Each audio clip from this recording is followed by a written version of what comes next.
안녕하십니까, 쇼카입니다. 오늘 보실 차량은 바로 국내 최초 위장막이 없는 아이오닉 7을 가지고 왔습니다. 이 위장막이 없는 모습은 저도 처음 보는 것 같은데 아마 무엇인가 테스트를 하기 위해 벗긴 것으로 추정이 되며, 일단 위장막은 없지만 그래도 위장 스티커는 그대로 유지하고 있어서 출시 전까지는 어느 정도 보안에 신경 쓴 것 같은데, 위장막을 벗었다라는 것만으로도 상당히 의미가 크게 느껴집니다. 그리고 아주 중요한 정보도 가지고 왔습니다. 바로 아이오닉 7에 대한 세부 스펙 사항인데 영상 끝까지 시청하시면 확인하실 수 있으니 잊지 마시고요. 혹시라도 아이오닉 7에 대한 더 자세한 정보를 원한다 하시는 분들은 오른쪽 상단에 카드를 띄워놨으니 참고해 주시면 좋겠습니다. 그럼 오늘 영상도 시청하시기에 앞서 좋아요와 구독 좀 확실하게 눌러주시고, 그럼 지금부터 위장막이 없는 아이오닉 7에는 어떤 특징들이 있는지 빠르게 살펴보겠습니다.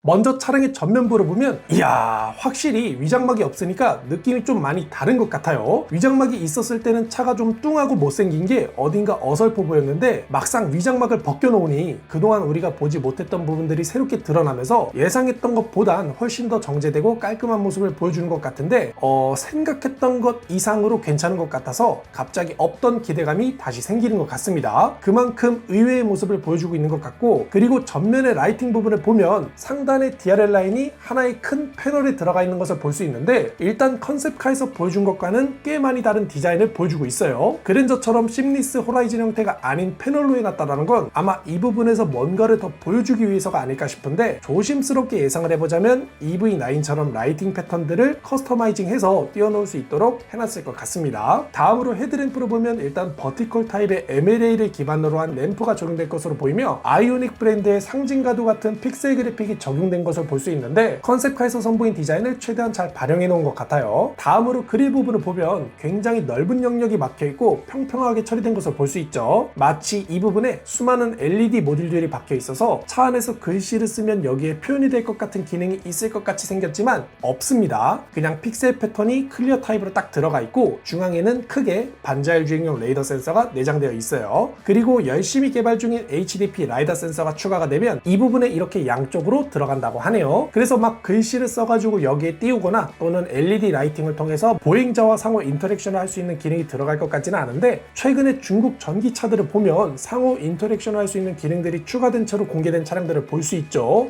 이렇게 넓은 영역을 그냥 허비하기보다는 그런 점들을 본받아서 적극적으로 반영하려는 시도를 이제는 보여줘야 할 것 같습니다. 그래야 추후에 중국 시장에 출시를 했을 때 중국 전기차들과 어느 정도 스펙적으로 대등한 위치에 있을 수 있지 않을까 싶어요. 현대가 그런 부분들을 좀 함께 고려했으면 좋겠고, 그리고 이 범퍼 디자인도 보면 공력 성능을 높이기 위해 매끄럽게 디자인한 것을 볼 수 있는데, 다른 SUV들처럼 범퍼를 의도적으로 돌출시켜서 터프한 모습을 보여주지 않고 오로지 공기 역학에만 포커스를 맞춘 도시명 SUV 스타일로 디자인된 것이 특징이라고 할 수 있겠네요. 그리고 중앙 하단에는 사이즈가 더 커진 액티브 에어 플랩이 적용된 것을 확인할 수 있습니다. 다음으로 차량의 측면을 보면 위장막을 벗긴 측면 라인은 생각보다 이쁘게 느껴지는데, 저만 그런가요? 위장막이 씌워져 있을 때까지만 해도 정말 솔직히 말씀드려서 못생겼고 약간 스타리아의 쿠페 버전 같은 느낌이 강했는데, 위장막을 벗기고 나니 완전히 다른 차처럼 느껴지는 것 같습니다. 예상했던 것과 달리 이 비율적인 부분에서도 상당히 안정감이 있고 사이즈도 더 크고 웅장해 보이는데, 특히 다른 SUV들과 달리 A필러가 완만히 누워있어서 이 윈드실드 사이즈가 상당히 큰 것을 볼 수 있는데, 덕분에 차량 내부에서 느끼는 앞쪽 공간감이 더 극대화되어 넓고 쾌적한 실내 구성을 보여줄 것으로 예상이 됩니다. 측면 윈도우도 보면 각 필러마다 블랙 하이그로시를 적용해 하나의 큰 유리처럼 보이게 일체감을 준 것을 볼 수 있고, 3열 윈도우 크기를 보면 EV9보다 더 큰 크기를 보여줄 것으로 예상이 되는데, 3열 승객들도 충분히 만족스러운 개방감을 느낄 수 있을 것 같습니다. 그리고 D필러에는 크롬 가니쉬가 크게 적용된 것을 볼 수 있는데, D필러의 두께를 좀 더 두껍게 보이도록 함과 동시에 자칫 심심해 보일 수 있는 측면에 꺾여 올라가는 듯한 그래픽을 통해 역동적인 벨트 라인을 강조하고 있는 것을 볼 수 있네요. 사이드 미러는 플래그 타입으로 되어 있는데 아이오닉 7에는 두 가지 버전이 있죠. 그 중에서도 이 차량에는 플래그 타입으로 구성된 기본 사이드 미러가 적용된 것을 볼 수 있는데, 디지털 사이드 미러를 보면 아이오닉 7이라고 되어 있는 게 보이시죠? 아이오닉 9 아닙니다. 이름에 대해서 아직도 의견이 분분한데, 저는 제가 직접 본 정보를 기반으로 말씀을 드리는 거기 때문에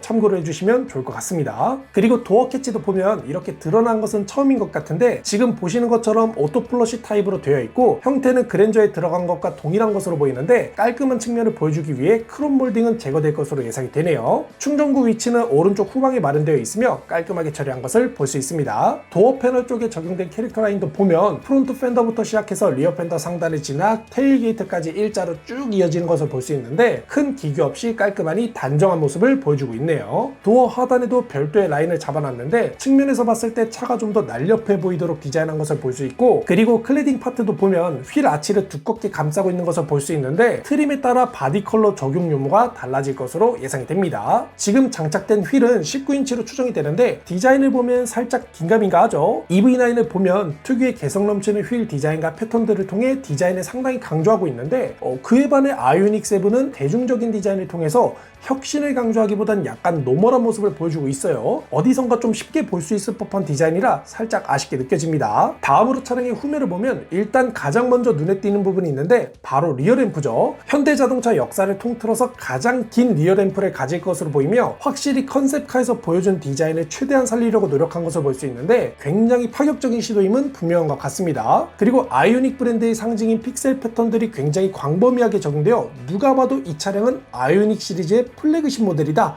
라고 느낄 수 있을 것만 같은데 다만 이 부분을 보면 살짝 끊어져 있는 것을 볼 수 있죠. 컨셉카에서 보여준 끈김없는 라인을 구현해내지는 못한 것으로 보이며 점등된 모습을 보면 이 부분이 눈에 살짝 거슬리는데 양산 과정에서의 풀어낼 수 있는 최대치이자 한계였을 것 같다는 생각이 듭니다. 그리고 리어램프 하단을 보면 픽셀 패턴들이 고르게 배치된 게 아니라 사이즈가 제각각인 픽셀들이 뭉쳐있는데 뭔가 깔끔하지 못하고 급조된 것 같은 모습이 보이죠. 다른 부분들은 양산 과정에서 어쩔 수 없었다 치더라도 내부 구성만큼은 더 깔끔하게 가져갈 수 있었을 것 같은데 이게 최선인가 싶은 생각이 들 정도로 좀 많이 조잡해 보이는 것 같습니다. 방향 지시등을 보면 이렇게 점등이 되는데 시퀀셜 타입이 아닌 일반 점등 방식으로 점등되는 것을 볼 수 있네요. 리어 글래스도 보면 최근 현대차가 밀고 있는 디자인이죠. 리어 글래스가 테일게이트의 절반 가까이를 차지하고 있는데 이런 디자인은 스타리아나 산타페를 통해 보셨을 거예요. 아이오닉 7도 마찬가지로 리어 글래스가 테일게이트의 절반 이상을 차지하면서 지금까지 나온 SUV 중에선 단연 압도적인 사이즈를 보여줄 것 같습니다. 덕분에 3열 개방감만큼은 확실히 좋을 것으로 예상이 되는데 안전성 측면에선 어떤 점수를 받을지 궁금하네요. 리어 와이퍼도 보면 히든 타입으로 매립되어 있어 리어 디자인이 상당히 깔끔해 보이는 것 같습니다. 그리고 하단의 테일게이트를 보면 약간 애매한 게 이 테일게이트 손잡이가 번호판 하단에 있어요. 높이가 생각보다 낮은데 이건 조금 불편할 것 같습니다. 거기다 구조적으로 보면 후방에서 발생하는 와류에 의해 손잡이 내부가 쉽게 오염될 것 같은데 차라리 번호판 상단에 버튼으로 마련해줬으면 더 좋지 않았을까 싶은 생각이 드네요. 다음으로 리어 범퍼를 보면 프론트와 달리 좀 더 터프한 모습을 보여주고 있는데 투톤으로 하여금 시각적으로 무게중심을 낮춰서 차가 더 안정감 있게 보이도록 디자인한 것을 볼 수 있네요. 그리고 리플렉터도 보면 일반적인 위치에 있지 않고 상당히 낮은 위치에 자리 잡고 있는데 기존 SUV들과는 확실히 다른 구성을 보여주고 있는 것 같습니다. 마지막으로 차량의 스펙이 유출되었는데 간단히 살펴보면 일단 이 차량은 미국 출시 모델로 추정이 돼요. 아마 내수 사용도 거의 비슷하게 나오지 않을까 싶은데 일단 참고만 해주시면 좋을 것 같고 먼저 출력을 보면 와 후륜 모델에 160kW 싱글 모터가 탑재되네요. EV9의 150kW보다 10kW가 더 높아진 것을 볼 수 있는데 아무래도 EV9 때 출력 논란이 있었던 점을 감안해서 소폭 개선한 것이 아닐까 싶은 생각이 듭니다. 다음으로 사륜 모델을 보면 70kW와 160kW 조합으로 구성된 것을 볼 수 있는데 그렇게 되면 합산 출력이 230kW로 EV9 사륜 모델의 합산 출력이 283kW인 것에 반해 약 53kW 정도가 낮은데 출력이 상당히 많이 낮아진 것을 볼 수 있습니다. 어떤 이유에서 출력을 낮춘 것인지는 모르겠으나 주행 가는 거리와 어느 정도 연관이 있을 것으로 예상이 되네요. 그리고 여길 보면 독특한 모델이 하나 있는데 160kW 모터가 2개 탑재된 차량으로 무려 320kW 출력을 내는데 이야 이건 뭐 아이오닉 7 N입니까?